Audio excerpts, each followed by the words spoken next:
Muy buenas tardes, querido profesor Gustavo Laverdin y compañeros. El día de hoy vamos a tocar un tema muy importante, el cual es la microbiología en el tiempo. Nuestro grupo está conformado por Karen Marcela Trigos Velandia, Meilindanet Cárdenas Hernández y quien les habla, Diomar Andrei Trigos. Somos estudiantes de la licenciatura en biología y hoy les venimos a compartir esta gran historia del tiempo de la microbiología. Nuestra cartilla está dividida en tres partes. Mediados del siglo XIX, mediados del siglo XIX y finales del siglo XIX y finales del siglo XIX y la actualidad. En mediados del siglo XIX encontramos que el que inventó el microscopio fue Zacharias Janssen en 1590. Robert Hooke fue la persona que dictó las bases para crear este microscopio. Él pudo ver en una lámina de corcho que estaba formada por pequeñas cavidades similares a las celdas de un panal de abejitas, por lo que llamó a dicha cavidad célula. Esta fue la primera vez que se llamaron células y además descubrió los hongos filamentosos. Anton Van es considerado el padre de la microbiología.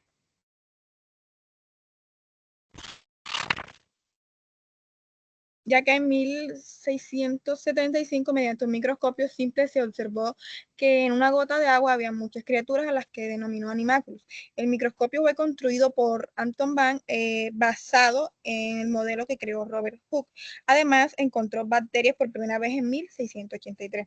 Luego de eso, se generó una hipótesis denominada generación espontánea o abiogénesis. Esta hipótesis se pensaba que los microorganismos procedían de la materia orgánica en descomposición. Esta hipótesis fue aceptada justo en la época del Renacimiento. Luego vemos que Francesco Redi en 1665 demostró que los gusanos se desarrollaban en la carne en estado de putrefacción, son los estados larvarios de las moscas y que no aparecen si se protege la carne. Además, Redi acabó con los mitos que los gusanos se desarrollaban espontáneamente a partir de la carne.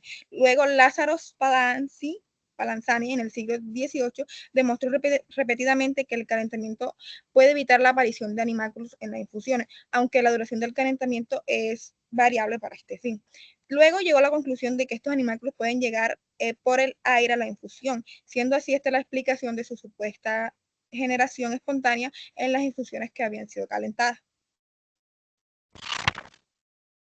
Luego, Francois Appel, a principios del siglo XIX, encontró que se pueden conservar alimentos encerrándolos en recipientes herméticos y calentándolos en estos recipientes. Así logró conservar indefinidamente alimentos perecederos y la aperitación, como se llamó originalmente. A finales del siglo XVIII, los trabajos de Priestley, Cavendish y Lavoisier establecieron las bases de la química. Como consecuencia, descubrieron el oxígeno, que fue un tema de discusión a principios del siglo XIX. Finalmente, se demostró que ni el crecimiento ni la descomposición tiene lugar en una infusión, aunque se exponga al aire. Luego, vemos la fermentación y la vida anaeróbica.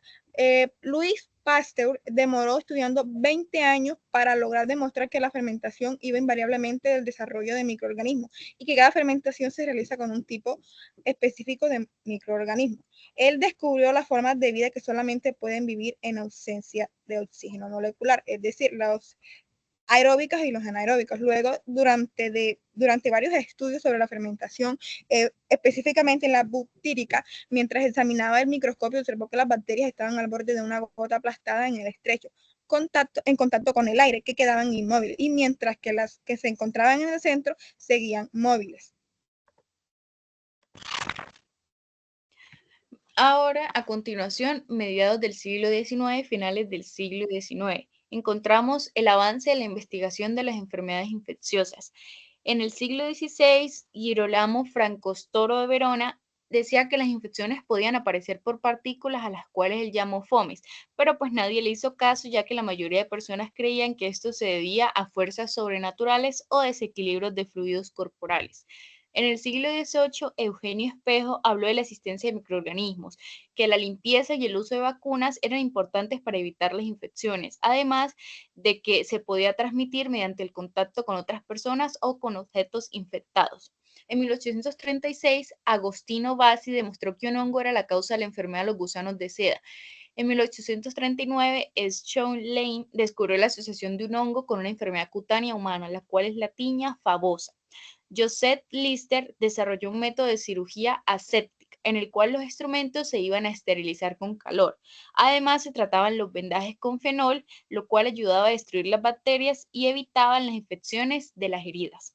En 1863 y 1868, Joseph Davaine demostró que el bacillus podía transmitirse de un animal a otro, viendo además que en todas las lesiones de carbunco o antrax aparecían microorganismos a los cuales llamó bacteridios. Robert Koch fue el primero en demostrar la relación entre el Bacillus anthracis y el carbunco. En 1876 enunció los conocidos postulados de él. Primero, el microorganismo causal debe estar presente en cada caso de enfermedad, pero ausente en los organismos sanos. Segundo, el microorganismo debe poder aislarse del hospedador, crecer en cultivo puro y deben poder ser estudiadas sus características. Tercero, al inocular el microorganismo aislado en un huésped sano, este va a desarrollar la misma enfermedad. Cuarto, el mismo microorganismo debe aislarse de nuevo a partir del huésped enfermo. Además, demostró el principio de especificidad biológica del agente infeccioso, es decir, que cada enfermedad infecciosa va a estar causada por una bacteria diferente. Introdujo así medios sólidos con rodajas de patata y gelatina, creando la técnica de siembra en estría, el cultivo en tubo inclinado y el método de vertido en placa. Encontramos también el cultivo de microorganismos y avances técnicos. En 1878, Lister usaría las diluciones seriadas, las cuales una serie de diluciones secuenciales que se utilizan para reducir un cultivo que está denso de células para una concentración más utilizable. En 1887 aparecen las placas de Petri diseñadas por el bacteriólogo Richard Petri. En 1882, Walter usó agar-agar como agente para gelificar el caldo de carne. Con 100 grados se fundía y podía mezclarse con el caldo líquido, pero a temperatura ambiente se hacía sólido. Además, al ser translúcido, permitía identificar colonias bacterianas y sus propiedades. Winogradsky estudió los procesos de la nitrificación, identificando los géneros nitrosomas y nitrosococcus, que oxidan el amonio a nitrito, y nitrobacter, que oxida el nitrito a nitrato. Beijerinck descubrió la fijación de N2 atmosférico de las leguminosas, las bacterias reductoras de sulfato, las cuales tienen una forma de respiración anaerobia. También consiguió el aislamiento y la descripción del Spirillum desulfuricans, que es una bacteria reductora del sulfito. AB mejoró el diseño del microscopio para conseguir una mejor visión, creando el condensador de AB, un aparato para conseguir iluminación inferior en microscopios. Como podemos observar, está el microscopio de AB. En 1882, Frank y Freddy describen por primera vez una tinción diferencial para identificar aquellas bacterias ácido-alcohol resistentes, como Mycobacterium tuberculosis, llamada tinción de Ziel-Nielsen. En 1884, Hans Gran crea la tinción de Gran, que permite distinguir bacterias Gram positivas y Gram negativas. También tenemos a Charles Chamberlain, el cual desarrolló los filtros Chamberlain hechos con porcelana y con capacidad de retener bacterias. En 1890, Friedrich logra visualizar flagelos bacterianos por medio de su técnica de impregnación argéntica. A finales del siglo XIX y actualidad, se pudieron descubrir virus, agentes infecciosos más pequeños que las bacterias. Ivanovich y Berenjena realizaron observaciones clave sobre el mosaico del tabaco y establecieron virología como una nueva rama de la microbiología.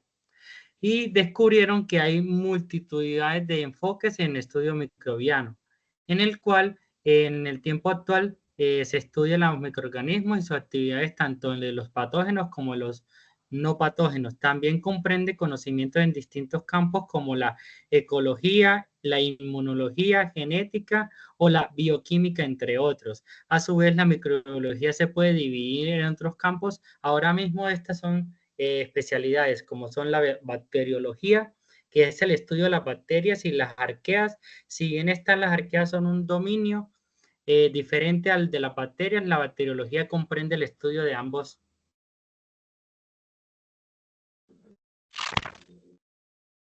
La inmunología, como su nombre se lo dice, que se basa sobre el tratamiento preventivo de inicia en una práctica en antiguo, ya que comenzaron con las observaciones de Edward Jenner en el siglo XVIII. Y la quimioterapia es una opción que se aplica cuando ya el paciente o animal o ser vivo está enfermo. Ambas opciones lograron aumentar la esperanza de vida en los hombres y en los seres vivos. Y la antibiosis se consiste en el uso de agentes químico-terapéuticos naturales, a diferencia de las sulfaminas que son artificiales. La parasitología es el estudio de organismos que contienen parásitos. Se incluye microorganismos eucariotos como lo son los helmintos, los protozoos y los antrópodos.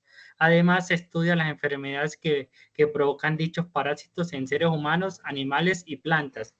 La micología es el estudio de los hongos, levaduras y mohos. Y la virología es el estudio de los virus. Para continuar, las aplicaciones de la microbiología son dos, la clínica e industrial.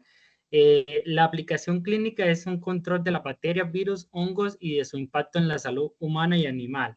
La aplicación industrial saca provecho de las actividades de los microorganismos dentro de la microbiología existente.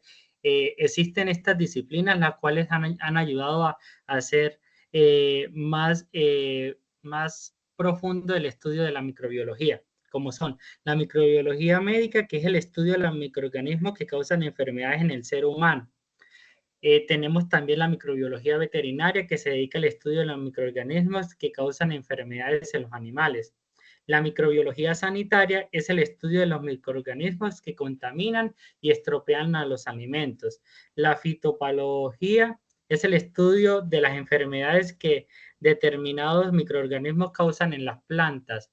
La microbiología agrícola es un enfoque diferente a las anteriores disciplinas, pero se encarga de estudiar los microorganismos que se producen en el campo.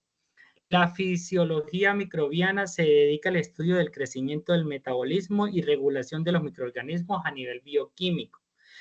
La genética microbiana, como su nombre lo dice, es el estudio de la organización y regulación de los genes en los microorganismos. La microbiología ambiental se dedica al estudio de la función y diversidad de los microbios en sus entornos naturales. La ecología microbiana, relacionada con las anteriores disciplinas, pero estudia el comportamiento de las poblaciones de los microorganismos y la interacción con su ecosistema. La microbiología evolutiva se dedica al estudio de la evolución de los microbios, abarca la taxonomía bacteriana. Esta disciplina es determinante para la clasificación de los microorganismos. Y por último, tenemos la microbiología industrial. Esta abarca la explotación de los microorganismos para su uso en procesos industriales tales como la fermentación industrial o el tratamiento de aguas residuales. La ciencia es el alma de la prosperidad de las naciones y la fuente de todo proceso. Luis Pasteur, muchas gracias.